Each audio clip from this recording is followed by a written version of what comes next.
제가 참 좋아하는 기독교의 한 분야가 있다면 기독교 변증이라고 하는 분야입니다. 이 기독교 변증이라고 하는 것은 누군가가 기독교에 대하여서 철학적으로 혹은 과학적으로 혹은 이론적으로 믿지 못할 종교라고 하는 공격에 대하여서 변호하고 증명하는 학문이라고 할 수 있겠지요. 이 기독교 변증에 대한 말씀을 성경 말씀에서 찾아본다면 우리 베드로전서 3장 15절 말씀을 들 수 있겠습니다. 이 말씀을 같이 한번 읽어보기를 소망합니다. 함께 읽겠습니다. 너희 마음에 그리스도를 주로 삼아 거룩하게 하고 항상 준비하되 온유와 두려움으로 하고. 아멘. 오늘 말씀은 분명히 이야기합니다. 너희 속에 소망에 관한 이유, 너희가 예수 그리스도를 믿는 그 이유, 너희가 소망하고 있는 것, 그것을 혹시 너희가 안에 품고 있다면 그것이 무엇인지 묻는 자들에게 대답할 것을 준비하라라고 이야기합니다. 물론 그 자세가 나오죠. 온유와 두려움으로 준비하라고 말씀하시는데, 이렇게 기독교에 대하여서 공격하는 자들에게 어떠한 것을 대답하는 것을 준비할 때 참 어려운 질문들이 있습니다. 흔히 기독교의 난제라고 불리는 것들인데요. 그 중 하나가 바로 이 마가복음 11장 혹은 마태복음 21장에 나오는 무화과나무 저주 사건입니다. 아마 많은 분들 자세히 알고 계시겠지만 이 무화과나무 저주가 어떻게 시작됩니까? 예수님께서 시장하셔서 길을 지나가실 때에 무화과나무를 보고 그곳에서 무슨 열매를 얻을까 하여 다가가십니다. 잎만 무성하였고 열매가 없었습니다. 이에 예수님께서 그 무화과나무를 저주하십니다. 여기까지는 그럭저럭 이해가 될런데 그 다음 말이 문제죠. 뭐라고 부연 설명을 합니까? 이는 무화과 때가 아니더라 라는 그 설명이 부연 설명이 붙게 됩니다. 오늘 말씀 13절 말씀에 나오는 것처럼 잎사귀 외에 아무것도 없더라. 이는 무화과의 때가 아님이라.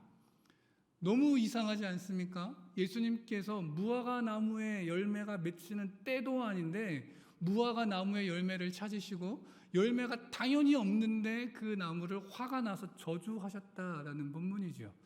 오늘 본문을 통하여서 정말 유명한 철학자 중에 한 명인 버드런트 러셀이라는 사람이 있습니다.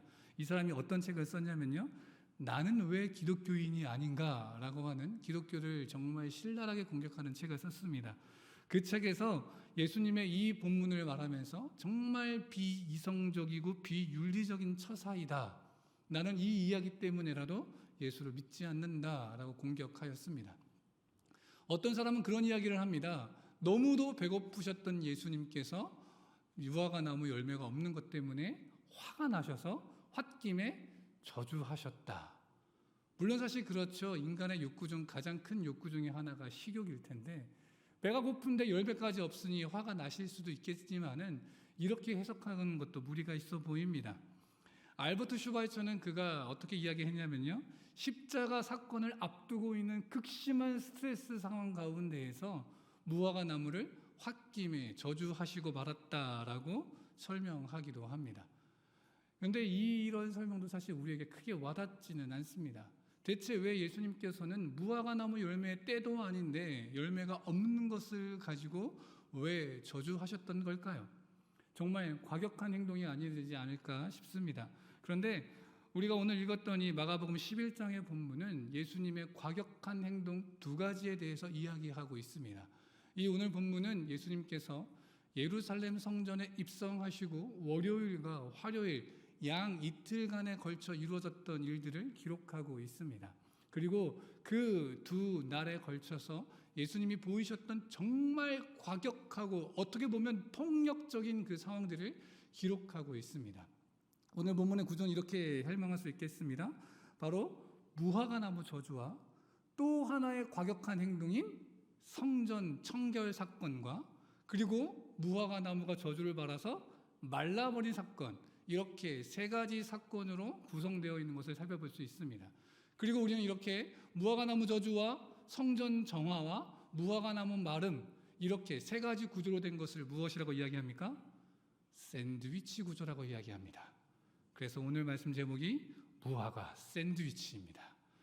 오늘 여러분들 이 말씀을 듣고 나시고 혹시 무화과를 드실 때마다 혹은 샌드위치를 드실 때라도 오늘의 말씀의 교훈을 생각하시면서 우리 삶의 은혜를 계속하여 이어갔으면 참 좋겠습니다.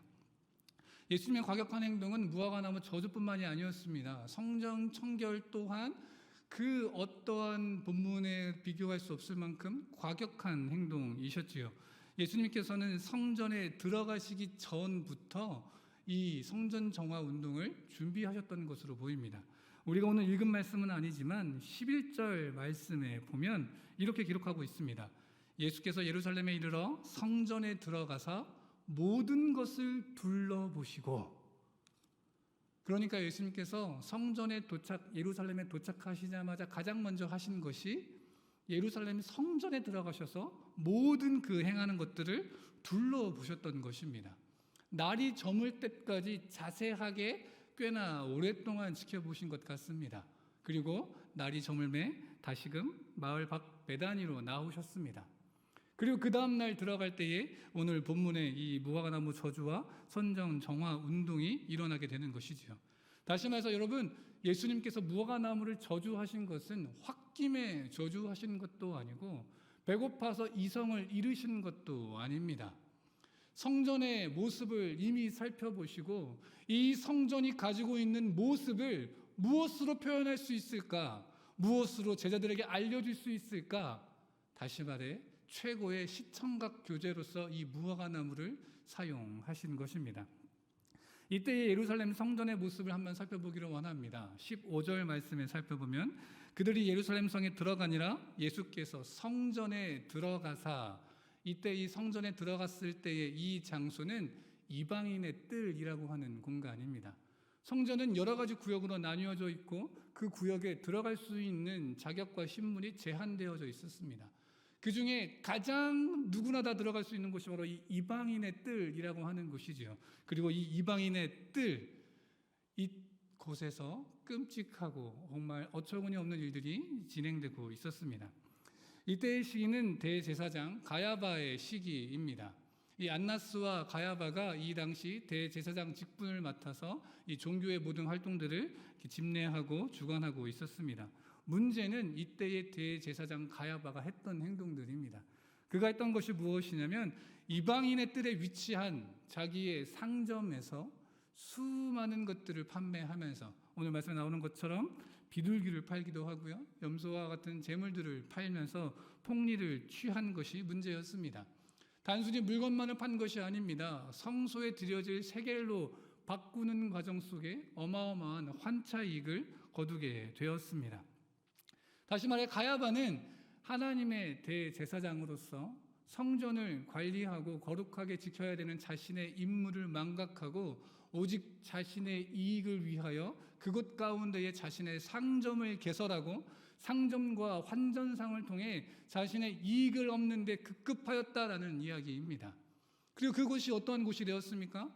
물건을 사고 팔고 흥정하고 시끌벅적한 그런 곳이 되었습니다.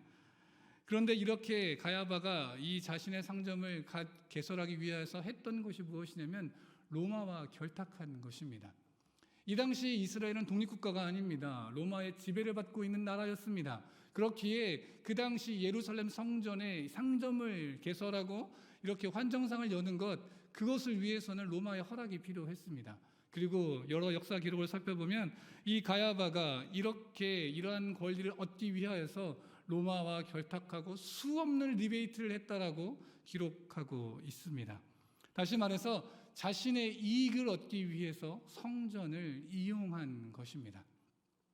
그렇게 그 이익을 예수님께서 지켜보시고 가만두실 수 없으셔서 과격한 행동을 하시죠. 상을 둘러 엎으시고 채찍을 들고 휘두르시면서 모두 다 내쫓아 버립니다. 예수님께서 왜 죽으셨을까요? 왜 대제사장 가야바와 서기관들이 예수님을 죽이려고 모의했겠습니까? 자신의 이익되는 상점을 뒤엎었기 때문입니다. 자신이 하나님보다 종교보다 신앙보다 더 중요하게 생각해서 개설했던 그 상점을 뒤집어 엎었기 때문에 죽이고자 마음먹게 된 것이지요. 예수님께서는 그냥 뒤엎으신 게 아닙니다. 당당하게 말씀하십니다. 내 집은 만민이 기도하는 집이라 하였거늘 너희는 강도의 소굴로 만들었다.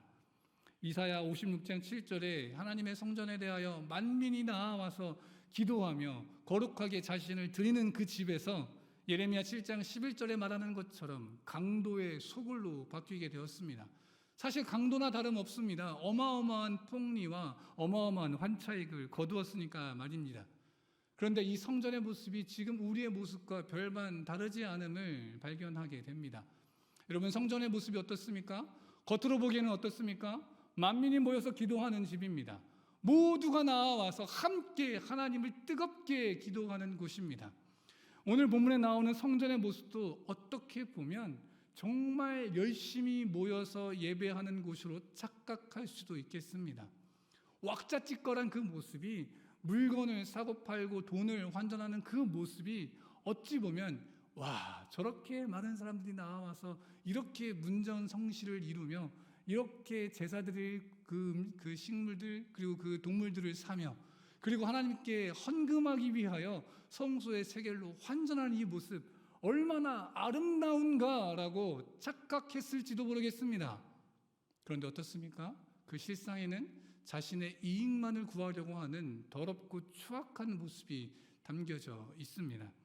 마치 성전에서 겉에서 보기에는 만민이 기도하는 것처럼 예배가 있고 찬양이 있고 기도가 있고 서로를 향한 따뜻한 사랑과 섬김과 봉사가 있는 것 같아 보이지만은 때때로 우리의 모임 가운데에 상대방을 비방하거나 헐뜯거나 상대방을 모욕 주거나 그렇게 하는 모습이 혹시 우리 가운데 있지는 않은가 돌아보게 됩니다. 겉에서는 훌륭해 보이지만 그 속에는 썩어 있는 모습 말입니다. 베드로전서 2장 1절부터 2절까지의 말씀을 보면 우리에게 교훈하고 계십니다. 함께 읽겠습니다. 시작.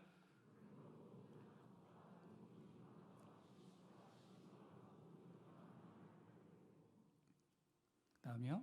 갓난 아기들 같이 순전하고 신령한 젖을 사모하라. 이는 그로 말미암아 구원에 이르도록 자라게 하려 함이라.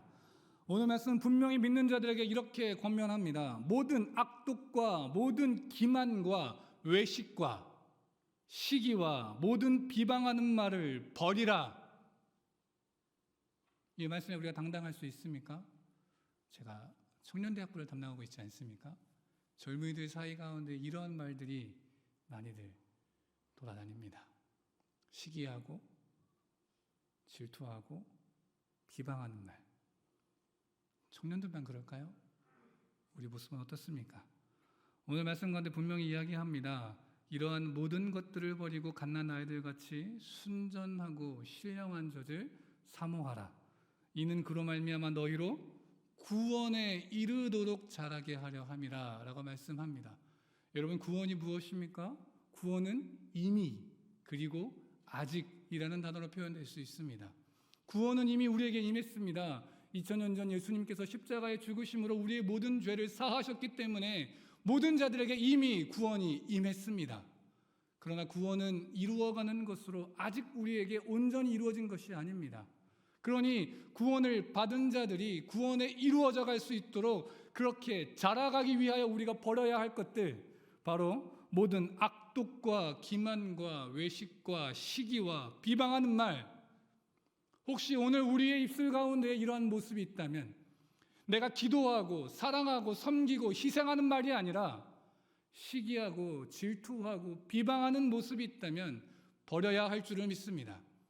예수님께서는 성전에 그렇게 속이 썩어져 있는 모습을 보시고 둘러 엎으셨습니다. 사랑한다, 기도한다 외치는 것 같지만 강도들이 자신의 이익만을 위하여 헐뜯는 것처럼 빼앗는 것처럼 악한 모습을 보시고 그들의 악독을 보시고 그 성전을 뒤집어 엎으셨던 것입니다. 그런데 이렇게 열매 없는 것 같은 이 성전의 모습과 무화과나무 저주와 어떻게 연결되는 것일까요? 무화과나무에 대한 이해가 필요하겠습니다. 여러분, 무화과나무는 4월부터 10월까지 약 5번 정도 열매 맺는 과일입니다. 4월 달에 첫 열매가 맺혀지고 그 열매가 떨어지고 나면 그 다음부터 계속하여 열매가 맺어지게 됩니다. 문제는 첫 열매와 마지막 열매가 전혀 다르다고 하는 것이죠. 이 첫 열매는 그 히브리어로 파케라고 불리는 열매입니다. 이 파케라고 하는 무화과 나무 열매는 정말 작고 보잘것없으며 당도도 떨어지는, 흔히 이야기하는 상품성이 없는 과일입니다. 이 파케가 열리고 나서, 이 파케가 떨어지고 나서야 그 다음부터 탐스럽고 당도가 많고 물도 많은 진짜 무화과 나무가 열리게 됩니다. 이것을 테나라고 이야기합니다. 이 두 열매가 전혀 다른 그런 열매입니다. 미가서 7장 1절 말씀을 같이 한번 읽어보겠습니다. 미가서 7장 1절 말씀 시작. 여름 과일을 딴 후와 포도를 거둔 후 같아서 먹을 포도송이가 없으며 내 마음에 사모하는 처음 익은 무화과가 없도다. 여기 나오는 처음 익은 무화과, 이것이 바로 파케라고 하는 무화과입니다. 이 파케가 열리고 나서야 그 이후에야 이제 테에나가 열리는 것이죠. 여러분, 오늘 말씀에 나오는 것처럼 지금 읽은 이 말씀처럼 포도를 거둔 이후에 이 이스라엘 백성이 먹을 수 있는 단 과일이 그닥 많지가 않았습니다.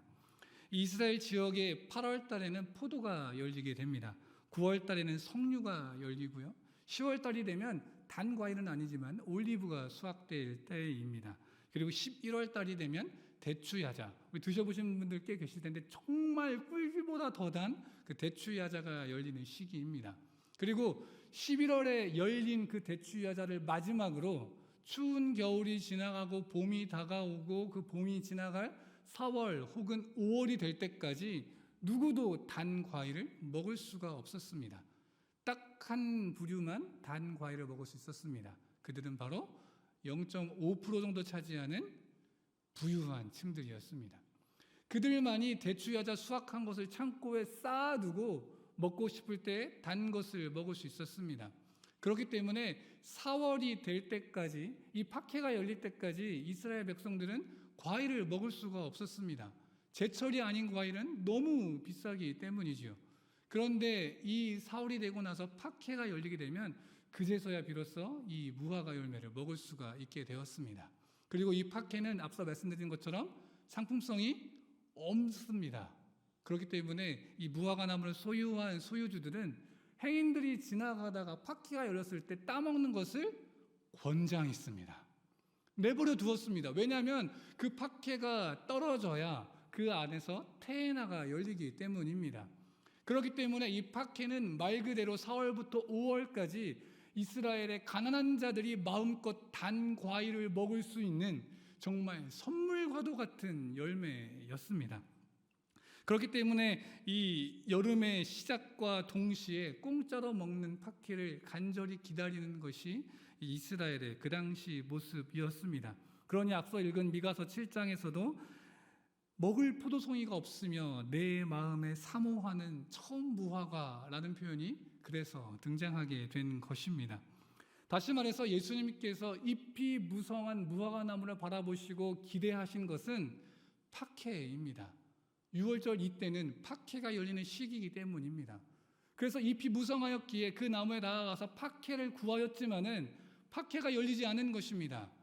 왜냐하면 그때는 아직 테에나가 열리기 전 파케의 때이기 때문입니다. 그리고 오늘 본문을 우리가 바라볼 때 어떻게 이해해야 됩니까? 예수님께서 무화과 나무의 때가 아니기 때문에 화를 내셨다라고 하는 것은 파케의 때가 아니기 때문에 화를 내셨다는 것이 아니라 파케를 얻고자 가였으나 아직 파케가 열리는 테에나가 아닌 그때, 파케가 열리는 그때이기 때문에 예수님이 저주하셨다라고 하는 것입니다. 잘 전달이 되었나요? 파케가 열리는 그때에 파케가 열리지 않아 예수님께서 저주하신 것입니다. 왜냐하면 그때는 파케가 열리는 테에나의 때가 아닌 파케가 열리는 때이기 때문입니다. 그러니 오늘 말씀을 통하여서 또 성전 정화를 통하여서 우리가 살펴볼 수 있는 것이 무엇입니까? 잎만 무성한 아무 쓸모없는 열매 없는 그 상태에 대하여서 예수님께서 저주하고 계신 것입니다.